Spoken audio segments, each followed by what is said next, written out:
guys, ha? Unang bandasan po yan, makatong isda.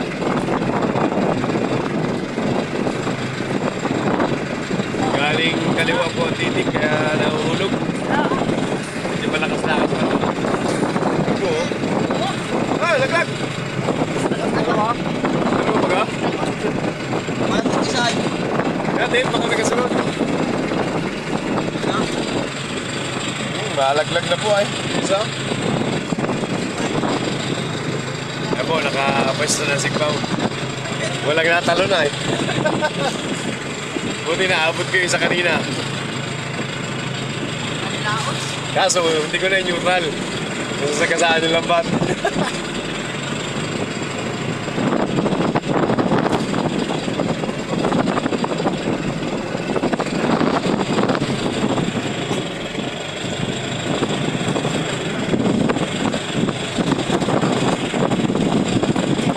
Apat na buo po agad. Good morning po sa inyo. Alas 2 na ng umaga.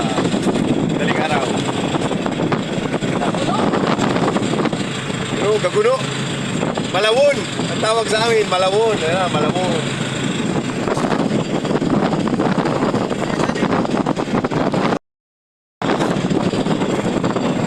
Doon, paano yung lagi ang suot mo? Huwag nagkabatak.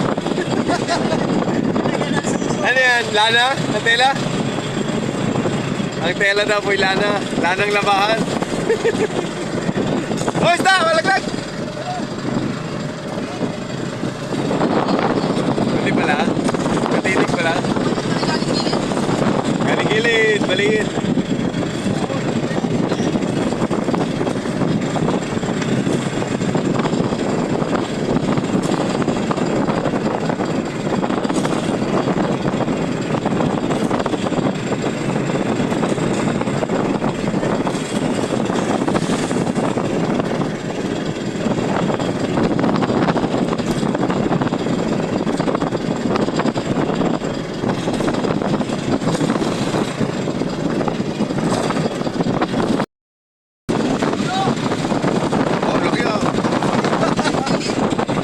Yan ang guno.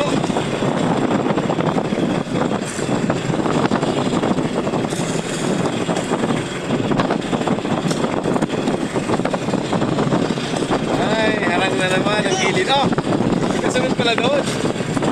Dami harang. Dami lang yun doon. Pero harang po talaga kami sa gilid. Harang kami sa kanan. Dalawang pagkamulag na sa gilid namin. Pagpapala yan.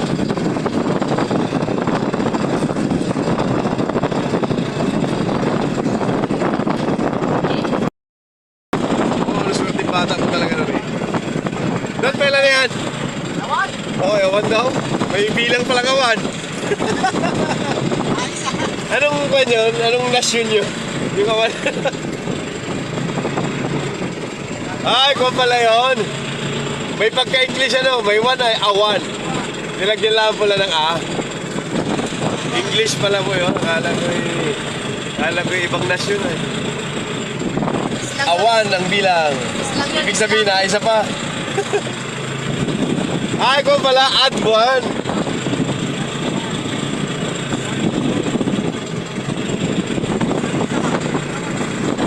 Oo, mga malamo na bulatan.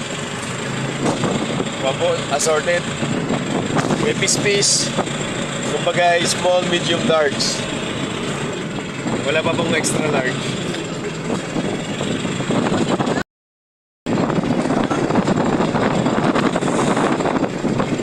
Alabay daw. Sa lambay? Alabay. Meron yan.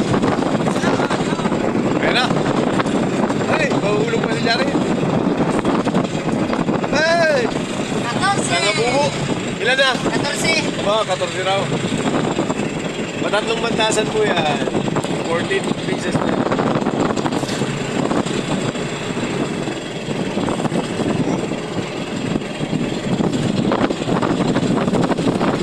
Panigilid na. Yun! Ang laki nun! Babo. Pre, ang laki niyan. Isa. Ano yan? Burgisa? Burgisa. May dalagang bukid po. klase ano. Nakibabaw. Ibabaw talaga bukid. Burgisa, tawag ko sa amin. Isa. Pwede. O yan po. Abay, natitig din sa tabulan. Nakakatin din naman. Titig yung baboy. Ito po, tinatawag na dalagang bukid. Dalagang bukid daw po ay nasa dagat. Tumitig po yan doon sa lambat. Mga klase, taga-ilalim po yan, taga-bahura. Himala po yan, himala.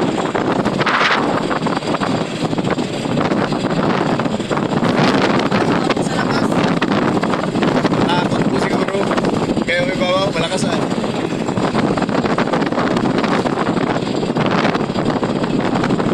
Ayan po, dalawa, sa gilid namin.